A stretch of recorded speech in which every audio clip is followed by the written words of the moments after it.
अब सुशील केडिया जुड़े हैं, जिन्होंने याद रखिएगा एक बहुत ही बोल्ड कॉल ली थी पिछले मंगलवार को कि हम 30,000 निफ्टी पर इस साल हिट करेंगे और बजट एक स्टेपिंग स्टोन होगा उसके लिए।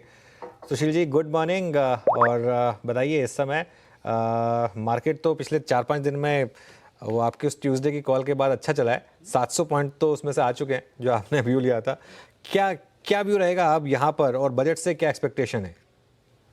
तो देखिए, बजट से जो एक्सपेक्टेशंस है वही बाजार के भाव में रिफ्लेक्ट होते हैं।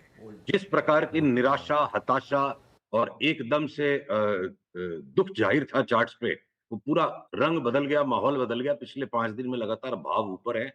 तो अब बजट से जो धारणाएं शेयर बाजार ने लगा ली हैं, चार्ट्स ये कह रही हैं कि जो भी हमें डर था बजट से वो पूरा हो चुका। बाजार ने अपनी एक नई चाल को पकड़ लिया है और अब बजट के भाषण के बीच में जो भी अगर वॉलेटिलिटी आ सकती है, उससे एक सावधानी के लेवल्स पहले जोड़ लें। तो अगर 23,500 के ऊपर 25,000 का अगला पड़ाव है और फिर 25,000 क्रॉस हो जाएगा तो 27,000 वो क्रॉस हो जाएगा तो 30,000 वो देखेंगे आगे जैसे-जैसे होता जाएगा। आज के दिन के लिए हमने अपने निवेशकों को जो बताया है कि अगर 300 पॉइंट भी कोई झटका दे दे निफ्टी भाषण के बीच में, तो मौका होगा दबोच के माल लेने का।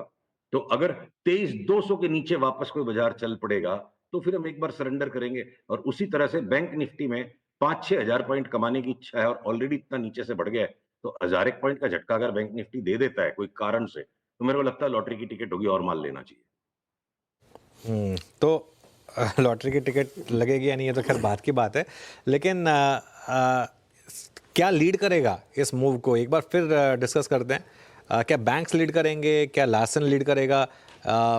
ऑब्वियसली एक हो सकता है बुफे की टाइप हो, आप थोड़ा थोड़ा थाली में सब कुछ डालना चाहें, लेकिन सबसे पहले थाली में क्या डालना चाहेंगे? देखिए 2 तरह के प्रश्नों में मैं बाँटना चाहूँगा इस चीज़ को। एक, अगर आज सारी की सारी चीज़ें अगर उखड़ जाती है, तो मुझे ये आइडेंटिफ़ाई करना है कि जब बजट की यूफ़ोरिया अगर कोई आ जाती है बजट में, वो यूफ़ोरिया शांत होने के बाद कहीं ऐसा नहीं हो जाए कि लार्सन एंड टुब्रो वापस 3,000 भी मिलने की रिस्क है।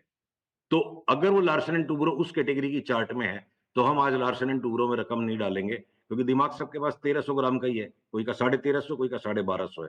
तो ब्रेन कितना लोड लेगी? 20 स्क्रिप्ट से ज़्यादा ले नहीं सकती। तो हम आज इंफ्रास्ट्रक्चर के स्टॉक्स की तरफ भागने के बजाय हम पकड़ेंगे जो पकड़ के बैठे हुए दबोच के, डिफेंस, रेलवेज, बाकी के पीएसयूज।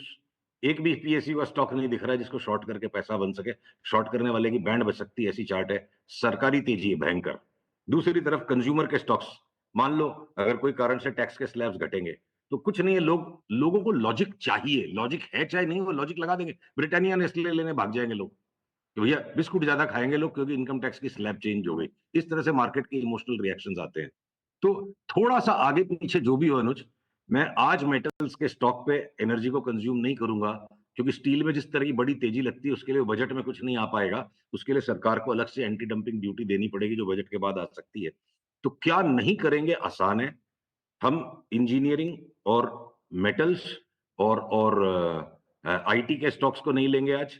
और हम इंफ्रास्ट्रक्चर के अंदर में भी जो स्टॉक्स हैं उसके अंदर में लार्सन एंड टूब्रो जैसा स्टॉक बढ़ गया, हो सकता है 4-5% और बढ़े। इन सबको हम बाद में फिर किसी पुलबैक में लेंगे। आज की तेजी सरकारी तेजी, हमारा मन यही है, चलेगा सब कुछ।